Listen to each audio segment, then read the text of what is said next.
really great, and the reception has been so fantastic. And I suspect the revolution is truly spreading.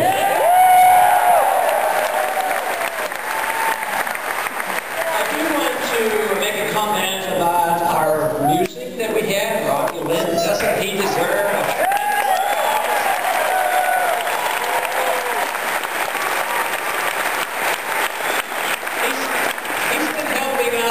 so anytime you can help him out, that's okay with me. But it is a real delight to have a reception like this.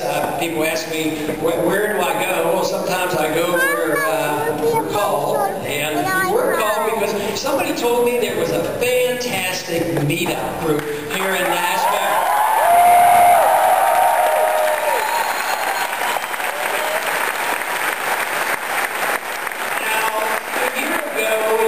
Said to me, there's a meetup group doing something, I would have said, what is a meetup group? But there are a lot of meetup groups right now. I think it's getting close to 1,000 meetup groups. You know, the other campaigns and either media come along and they pester me and they say, how do you do it? Who do you have organizing? Who's the expert? I tell them, it doesn't work that way. It doesn't work that way. They just spontaneously come about. But other campaigns want to emulate us and copy us, so they think if they only had enough money to hire the right person to do this organization, they too could have 1,000 meetup group. But I told them that's not the way it works. We first have to have a message worth listening to.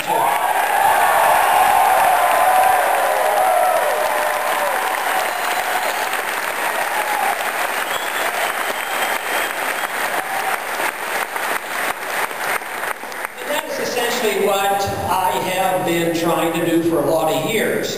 I have never known what the outcome would be, and I have followed a personal philosophy that my job was to be well informed. If I wanted to participate, offer my services and offer the philosophy and see what happens. And at times I would be pessimistic and think that there will only be a dozen or two or more.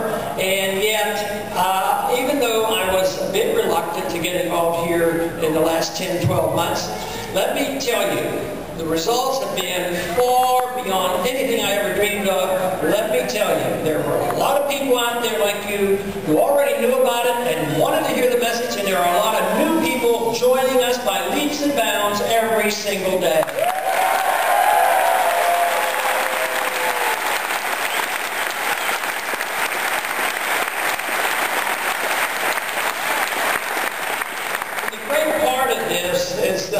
That young people like the message. Young people like the ideas of liberty. Young people like to be left alone. Well, young people like the freedom of the internet.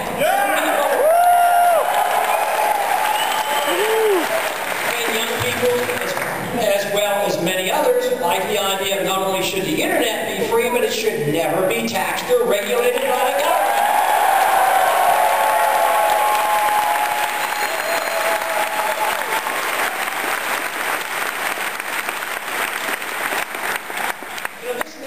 Freedom is something that I so strongly believe in. I notice my shortcomings, but I've never lost confidence. I'm never reluctant to express my absolute conviction that if society is to achieve greatness and opportunity for the individual, it has to be through a free society, not through a totalitarian society.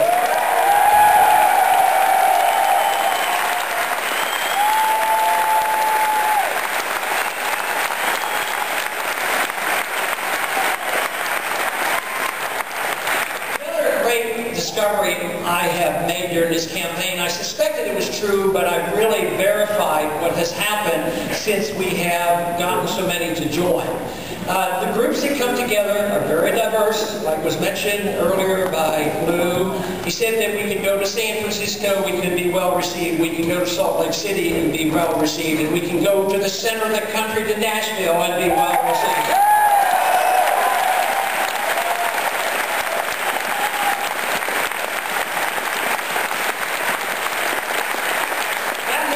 Freedom is not divisive. It isn't. it brings people together because it's non-confrontational. We don't want to tell people how to run their lives. We don't want to run the economy. And we don't want to tell the rest of the world what to do with their lives either.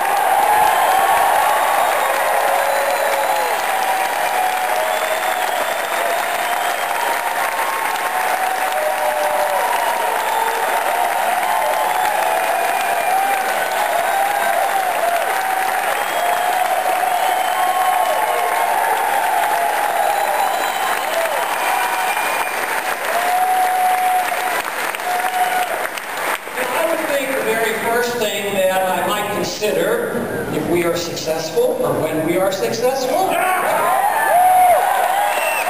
that if I don't want to run your life, and I don't want to run the economy, and I don't want to run the world, I ought to take a pay cut. I ought to cut it at least in half because I won't have much to do.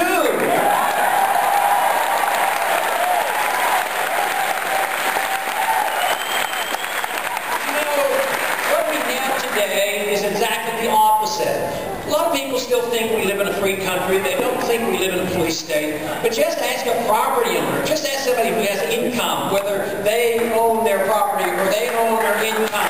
They don't.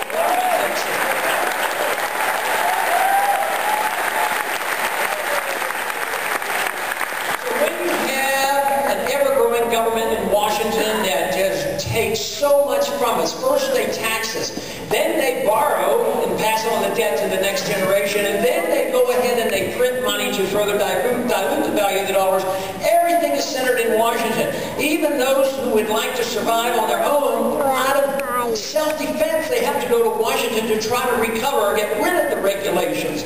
Because then what that does is it causes everybody to become competitive, fighting over a shrinking pie. That is what's happening. The country is starting to realize the pie is getting smaller. The government is getting more intrusive, more authoritarian, and that's why people are coming to blows and there's more anger in the country. Freedom does exactly the opposite. It takes all the power and the authority away from Washington. It delivers it back to the people.